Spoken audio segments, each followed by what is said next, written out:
Indigo airlines की 2013 की एक एडवर्टाइजमेंट में पंच लाइन था, rest in peace, RIP business class.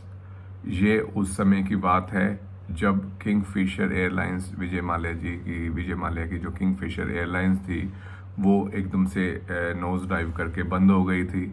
और उस टाइम पे किंगफिशर एयरलाइंस फेमस थी कि जो अपने बिजनेस क्लास कस्टमर्स हैं उनका वो बहुत पैम्पर्ड रखती थी, उन पे बहुत पैसा खर्च करती थी। और उस टाइम पे वो जैसी वो एयरलाइंस बंद हुई, इंडिगो एयरलाइंस ने ये एक ऐड निकाली, rest in peace business class. उनका ये कहना था कि इंडिया में बिजनेस क्लास की कोई जगह नहीं है, इंडिया के कस्टमर्स ऐसे नहीं कर सकते कि थोड़ी सी दूरी जाने के लिए 10-20 हज़ार रुपये एक्स्ट्रा देंगे थोड़ी सी पैम्परिंग के लिए और ऐसी सर्विस के लिए जिनकी उनको कोई ज़रूरत नहीं है। आज की डेट में आते हैं 5 अगस्त 2024 को।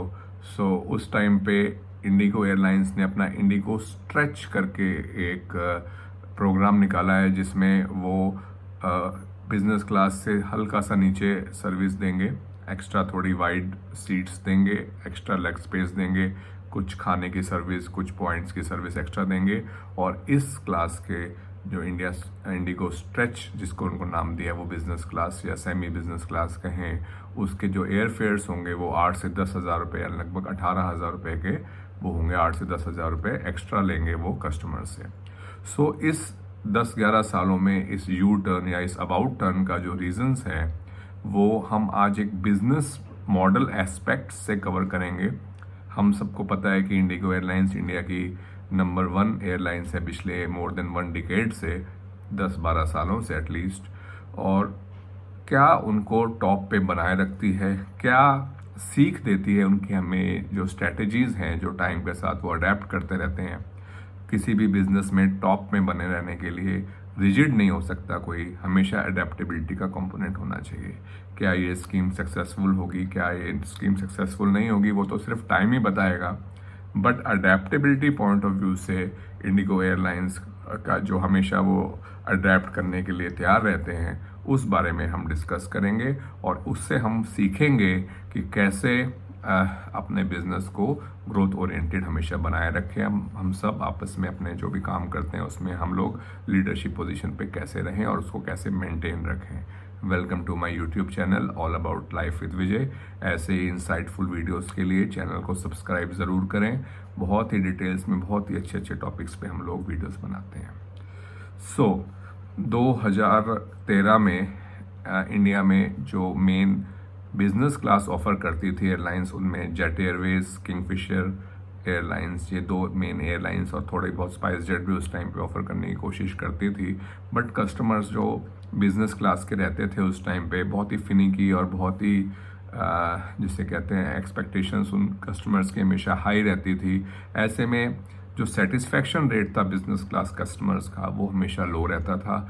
इसी अपॉर्चुनिटी को इंडिगो एयरलाइंस ने पहचाना और अपने आप को एक लो कॉस्ट एयरलाइन के रूप में उन्होंने अपने आप को पोजीशन किया कि हम एक low cost, no frills airline है। आप आइए, आपको मिनिमम बेसिक सर्विस दी जाएगी, आप 2-3 घंटे की 2-3 घंटे की फ्लाइट लीजिए, अपनी डेस्टिनेशन पे टाइम पे पहुंचिए और कम से कम 3 से 5 हज़ार या 3 से 8 हज़ार की रेंज में जो फ्लाइट रेट्स होते थे उस टाइम पे, उसमें आप अपनी डेस्टिनेशन पे क्विकली पहुंचे।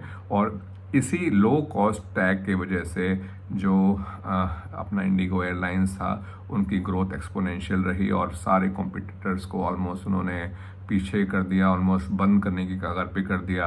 आपको पता होगा कि इंडिगो एयरलाइंस जैसे कोई अभी नई एयरलाइंस कोई भी लॉन्च हुई बीच में, तो मान लो उसने 8 बजे की फ़्लाइट दिल्ली टू मुंबई की रखी, तो उससे 5-7 मिनट पहले 2 फ्लाइट, 5-7 मिनट बाद 2 फ्लाइट इंडिगो रखता था। उसके चार्जेस हमेशा उस नई फ्लाइट, नई एयरलाइन से 1-1.5 हज़ार रुपये सस्ता ही रहता था। और उस कंपटीशन जो कॉम्पिटिटिव मोड उसके अपने अराउंड बना लेता था इंडिगो, इससे नई एयरलाइंस ऑलमोस्ट सर्वाइव नहीं कर पाते थे।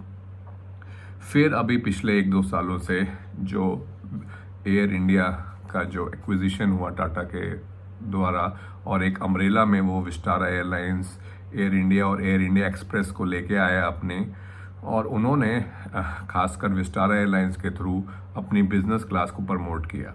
अब ये गैप इंडिया की डोमेस्टिक एयरवेज में एयरलाइंस में हमेशा था, जिससे कि कॉर्पोरेट क्लाइंट्स और थोड़े हाई नेटवर्थ इंडिविजुअल्स या फिर जिसे कहें कि एस्पिरेशनल यूथ, खासकर जो कॉर्पोरेट्स में काम करता है, उसको बिजनेस क्लास थोड़ी एक्सक्लूसिविटी उसको पसंद है, और वो धीरे धीरे विस्टारा के जो एयरलाइंस, बिजनेस क्लास के एयरलाइंस और बिजनेस क्लास की जो सीट्स थी वो फुल रहने लगी।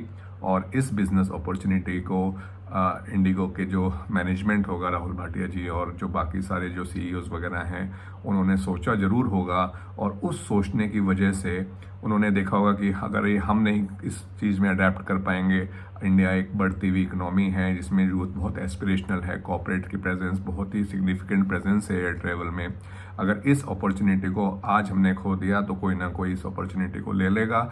इसलिए उन्होंने इंडिया स्ट्रेच नाम से इस प्रोग्राम को लाए हैं।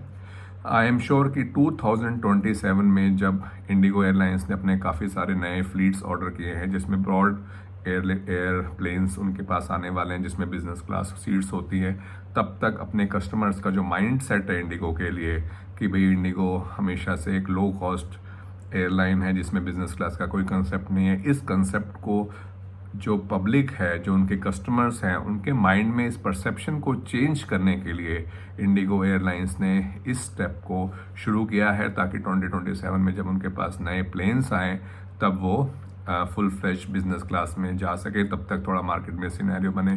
कितना सक्सेसफुल होगा इंडिया का जो कस्टमर्स हो, definitely price sensitive, cost sensitive हैं, कितना सक्सेसफुल ये उनका ये मॉडल रहेगा ये टाइम बताएगा। बट उनका जो अडेप्ट करने की शक्ति, अडेप्ट करने की जो क्षमता है, और जो इस बात को वो सोचते हैं कि हम अपना रेवेन्यू, उनका 1 बिलियन के आसपास का रेवेन्यू पिछले साल में रहा, उसको और कैसे बढ़ाएं, और हमारे उनका जो कंपटीशन है वो कहीं उनसे किसी एस्पेक्ट में आगे ना निकल जाए। उनको पता था कि उनके पास ये गैप है बिजनेस क्लास का, तो कंपटीशन कहीं इसको फिल करके उनसे आगे ना चला जाए, इसलिए उन्होंने इस स्टेप को डेफिनेटली उठाया होगा। सक्सेसफुल कितना होगा आई थिंक टाइम बताएगा, पर डेफिनेटली जो उनका कस्टमर बेस है उसकी वजह से वो सक्सेसफुल होने के चांस भी हैं उनके काफ़ी ज़्यादा। इसी तरह से जब भी अपना बिजनेस प्लान करें, अपने राइवल्स को, अपने जो राइवल्स हैं उनको सोचो कि वो क्या कर रहे हैं, मार्केट का ट्रेंड क्या है। ये नहीं कि भाई हम अपने में मस्त रहें, जैसे कोटेक के जो कैमरा के रील्स का एग्जांपल अक्सर कोट किया जाता है कि वो डिजिटल कैमरास की तरफ एकदम से उन्होंने मुंह हटा ही लिया कि ये तो सक्सेसफुल हो ही नहीं सकता, तो अल्टीमेटली उनकी कंपनी बंद हो गई। इस तरह से जो भी नई अपॉर्चुनिटीज़ आपको अपने बिजनेस में मिलें, अपने बिजनेस, अपने काम में, अपनी नौकरी कर रहे हो, तो तब भी जो आइडियाज़ के लिए अपना माइंड है, अपनी एनर्जीज़ हैं, उसको हमेशा ओपन रखें, एक स्पंज की तरह रहें कि सारे आइडियाज़ को अब्जॉर्ब करते रहें, और देखें कि अपने कॉम्पिटिटर्स, अपने राइवल्स कैसे आगे बढ़ें, हम अपने आप को इम्प्रूव कैसे करें। इंडिगो इसका एक प्राइम एग्जाम्पल है, तभी वो मोर देन 1 डिकेड से इंडिया में इतनी स्ट्रॉन्ग पोजीशन जो एयरलाइंस इंडस्ट्री में होल्ड करता है, वो एक काबिल तारीफ है। अपना एक मोट बना के रखा उन्होंने, ताकि उनका जो किला है उसको कोई फतह ना कर पाए। एक तरह से हम ऐसे बोलें जैसे राजा महाराजा अपने किले के आसपास पानी की मोट बनाया करते थे। अपने काम में, अपने बिजनेस में आग बंद करके नहीं चला जा सकता। लेटेस्ट टेक्नोलॉजीज़, अपने राइवल्स की पोजीशंस, बिजनेस अपॉर्चुनिटीज़ को हमेशा ओपन रखें, और तभी आप लगातार सक्सेसफुल हो पाएंगे। इंडिगो इसका एक जीता जागता एग्जाम्पल है। उम्मीद है आप सबको ये वीडियो पसंद आया होगा। Do like the video, subscribe the channel and share the video. Thank you so much.